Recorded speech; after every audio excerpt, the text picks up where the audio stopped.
Heart's Content, the Great Eastern. A new era in communications was born on the 27th of July, 1866, when Heart's Content was linked with Valentia, Ireland, by the first successfully laid transatlantic cable. Thereafter, messages between the British Isles and North America would be exchanged instantaneously by a combination of undersea cable and telegraph transmission. The undersea cable was laid by the Great Eastern, a passenger vessel, which was specifically equipped to unreel the all-important cable along the Atlantic seabed. All important, that is, until Marconi's wireless experiments at St. John's Signal Hill in 1901. If there was ever a jinxed ship, it was the Great Eastern. It was 5 times larger than the next largest ship afloat. Its length was 692 feet, and it could accommodate 4,000 passengers. In fact, it was the largest ship afloat until the launching of the Lusitania. It was named on 31st of January 1858 and was the most ambitious project of the great 19th century engineer Brunel. At 19,000 tons, it was the world's largest ship. Misfortunes began when a riveter and his boy apprentice disappeared during its construction, wrote Colin Wilson in Mysteries, an investigation into the occult, the paranormal, and the supernatural, 1978. In June 1859, as it was about to be launched, Brunel realized that the splash might drown spectators and ordered a halt. The ship became stuck in the runway and took 3 months to free. When it was finally launched, Brunel collapsed on the deck with a stroke and died a week later, Wilson continued. From then on, the career of the Great Eastern was one long disaster. A funnel exploded when someone accidentally closed a safety valve. 5 firemen died. Another was crushed in the paddle wheel. In port for repairs, the ship was damaged in a storm.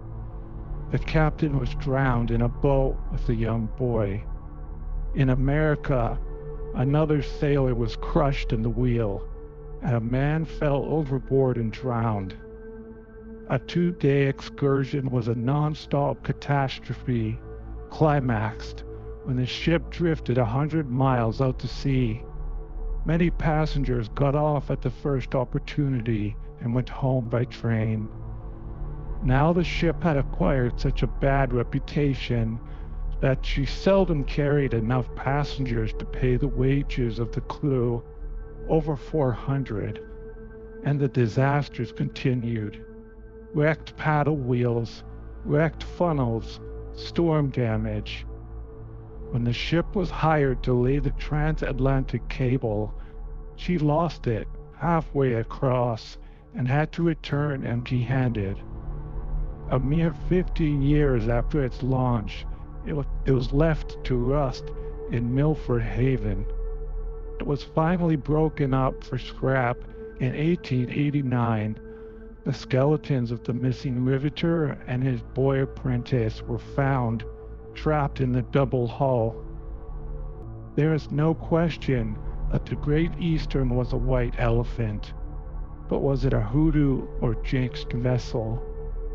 Were the skeletons of the riveter and his apprentice found between the hulls when the vessel fell into the hands of the wreckers along the Mersey and New Ferry, Liverpool, England? It seems the story first appeared in print in The Great Iron Ship, 1953, in which the author James Dugan described the work of the shipwreckers.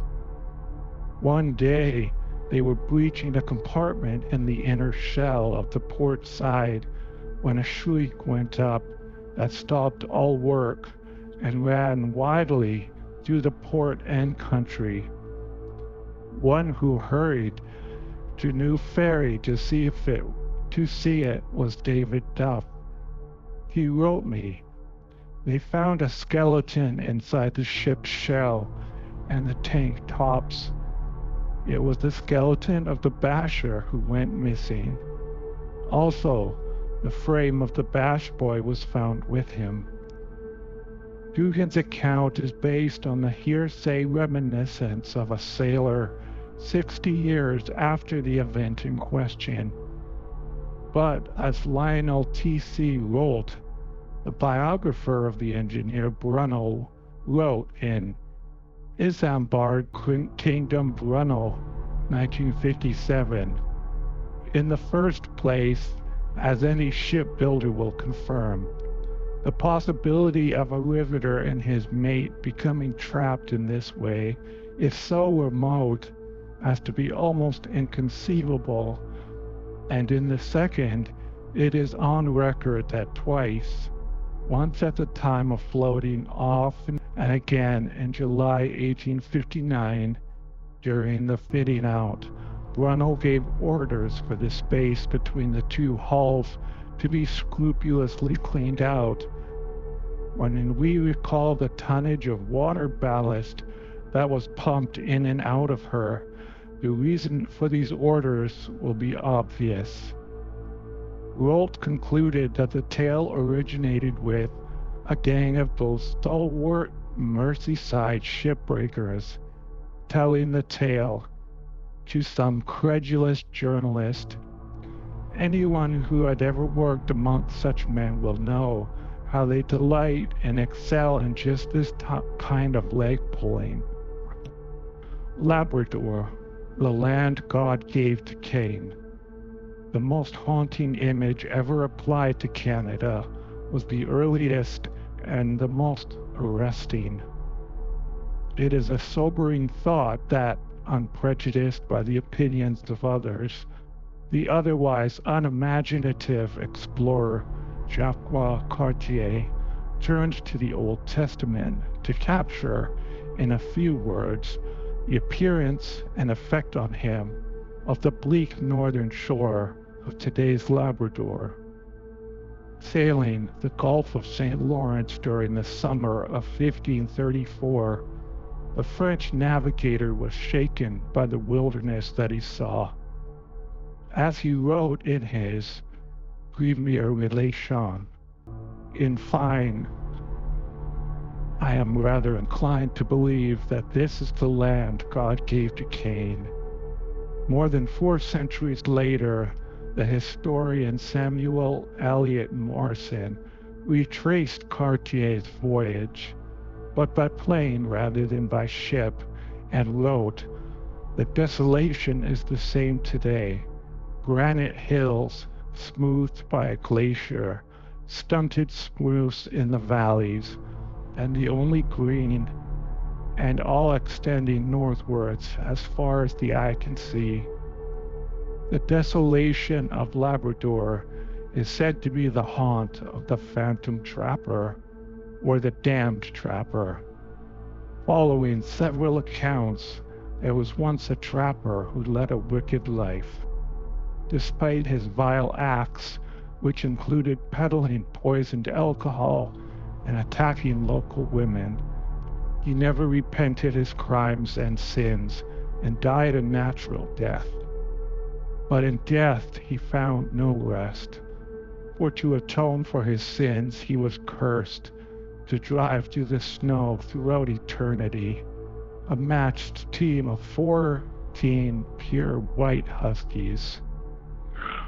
The vision of the phantom trapper making his ghostly rounds is said to be a harrowing one. Yet, Newfoundlanders rejoice in the sight of him and his team, for he helps to guide lost travelers and trappers through blizzards to safety. This cursed Cain-like creature was last spotted on his life-saving rounds in 1959. Portugal Cove, Battle with a Sea Serpent. An exciting battle with a sea serpent, as vivid as anything that takes place underwater in Jules Verne's novel 20,000 Leagues Under the Sea, may have occurred off Portugal Cove in Concepcion Bay. The date of this epic encounter between two local men and one local monster is generally given as 26th of October, 1873. According to the earliest reports recorded by the Reverend Moses Harvey, two fishermen, Theophile Picot and Daniel Squires, saw something floating on the water's surface. Striking it with a boat hook, the mass came alive, revealing itself to be a huge squid with glaring eyes and a beak as large as a 6-gallon keg. Two arms shot out from the water as the monster seized the boat and appeared ready to drag it under. Despite his terror, one of them grabbed a small axe and chopped through the two arms till they were severed. The monster retreated and blackened the water with clouds of ink. The men hauled the arms into their boat and made for shore in haste. The arms were proof of their brush with a true kraken. One arm became food for the dogs. The other was measured and found to be 19 feet in length. If there was another 10 feet of the arm left on the giant, and its body was at least another 10 feet in length, then its entire length would have been nearly 40 feet. The remaining arm was brought to St. John's, examined by the Reverend Harvey and Alexander Murray of the Geological Commission of Canada, and preserved in an alcohol solution. Later versions of this story not only give the date as the 27th of October, 1873, instead of the 26th, as first recorded, but also introduce Picot's 10-year-old son as the wielder of the axe, and the one whose presence of mind saved all their lives. Moses Harvey's accounts may be found in the Montreal Gazette of the 26th of November, 1873, and in the Maritime Monthly, March 1874. He also mentions the event in Newfoundland, 1883, co-authored with Joseph Hatton. Trinity Bay, the monster devilfish.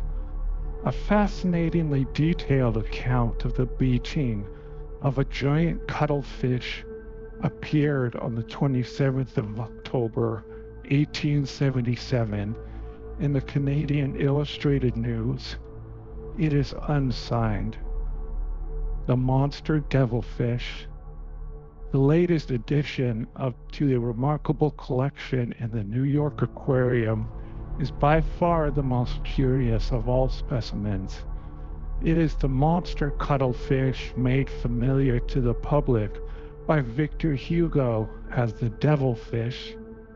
The present one is the largest that has ever been seen, and, while to the student it is a choice object of examination, to the uneducated public it is a most horrible-looking creature. On the 22nd September, a heavy equinoctial gale swept the shores of St. John's, Newfoundland, and this wanderer was driven ashore in an exhausted condition at Catalina on the northern shore of Trinity Bay. The tail had got fast on a rock as it was swimming backward, and it was rendered powerless.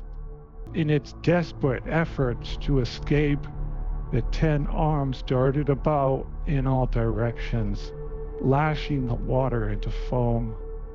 The 30-foot tentacles in particular making lively play as it chopped them out and endeavored to get a purchase with the powerful suckers so as to drag itself into deep water.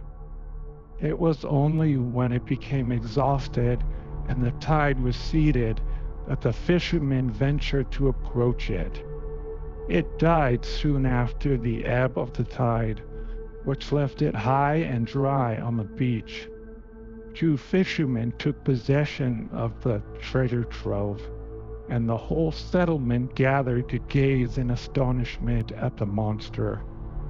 The 2 men loaded their little craft with the body of the gigantic cuttle, and it arrived with it at St. John's on the 26th ult in a perfectly fresh condition.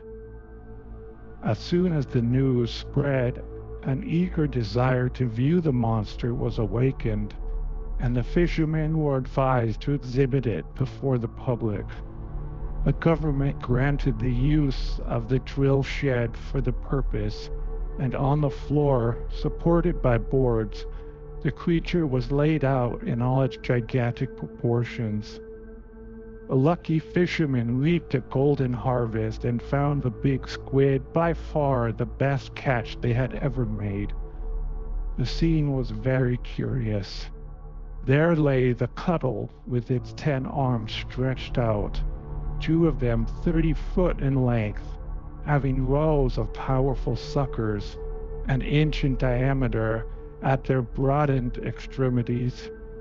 The other arms, 8 in number, were entirely covered with suckers on the underside and were 11 feet in length. The body is 10 feet in length and nearly 7 feet in circumference, and terminates in a caudal fin 2 feet 9 inches across. When taken from the water, the color of the squid was a dusky red, but that has disappeared, and the body and arms are now perfectly white. There's the usual horny beak, the parrot-like mandibles of which project from a membranous bag in the center of the mass, which constitutes the head, and from which the 10 arms radiate. Certainly the idea of being clutched in those terrible arms, from which there could be no escape when once they have closed, and then torn and rent by the formidable beak, is enough to send a shuddering thrill through the stoutest heart. Posterior to the head were a pair of huge staring eyes, the sockets being 8 inches in diameter.